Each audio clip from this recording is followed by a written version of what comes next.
Welcome back to Better, and it's time for Better Tech Tips now. Another day, it seems like another data breach. Saks and Lord & Taylor saying that they have fallen victim to hacking. Well, not really them, but millions of the people who shop there. Credit card information vulnerable to this hack, and to tell us what we need to know, Stan Prager from GoGeeks. Hey, Stan.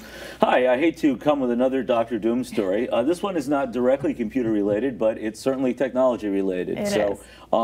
There's a criminal organization called Joker's Stash, which I just think is kind of a cool, kind of iconic, right? They posted 125,000 credit cards on the dark web for sale, and it turns out that they poached this from Hudson's Bay Company, which is the parent company of Saks Fifth Avenue and Lord & Taylor.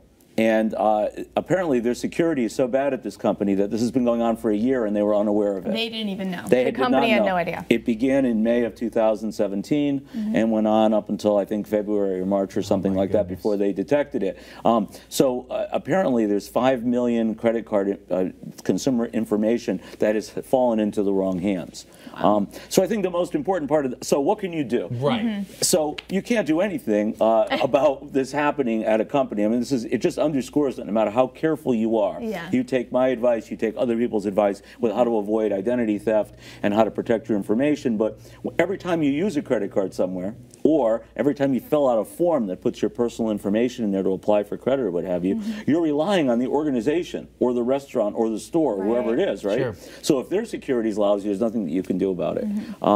What you can do, obviously, if you used a credit card at either of those department stores in the last year, you're going to want to contact your credit card company and have that card number canceled. Now, this isn't online, right? If you purchased from them online? I would say that no matter how you purchase from them, it's going to have it because it's going to go into their database. So whether you went in the store, what did you buy from them?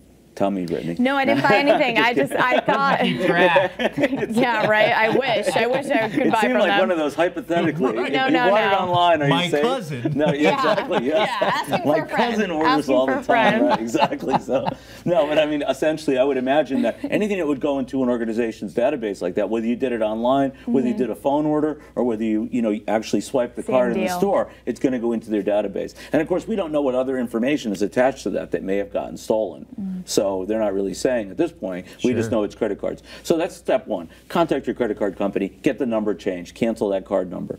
I would change all of my passwords with all of my financial companies online. Oh, what a pain. I know, that's an incredible pain.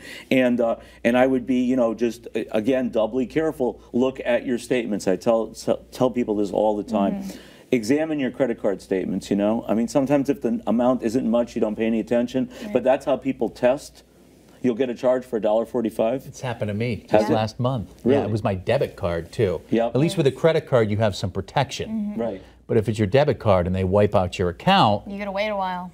if at all. But I noticed 2 small charges and called and disputed them and immediately canceled my card. And it was because, as you were saying, somebody had apparently gotten my number and was making charges for like $4 here, $6 here that I didn't recognize. Yeah, you wouldn't normally notice it. Right, and that's very good that you actually examine your Well, it was statement actually my wife who saw the charges. So but I did the canceling, so we both played our roles. Yeah. It sounds like a nice couple. It's a team effort. It's a nice couple evening, right? Exactly, at home. No, but I think it's important to do that, and I know that I never used to look at my credit card statements unless I got a bill that looked really exorbitant. I never really had the time to go through piece by piece. But that's it. Yeah, so they test it, and then if that'll work, that $6 one went through unchallenged.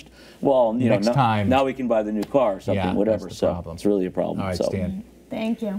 Great information about bad news.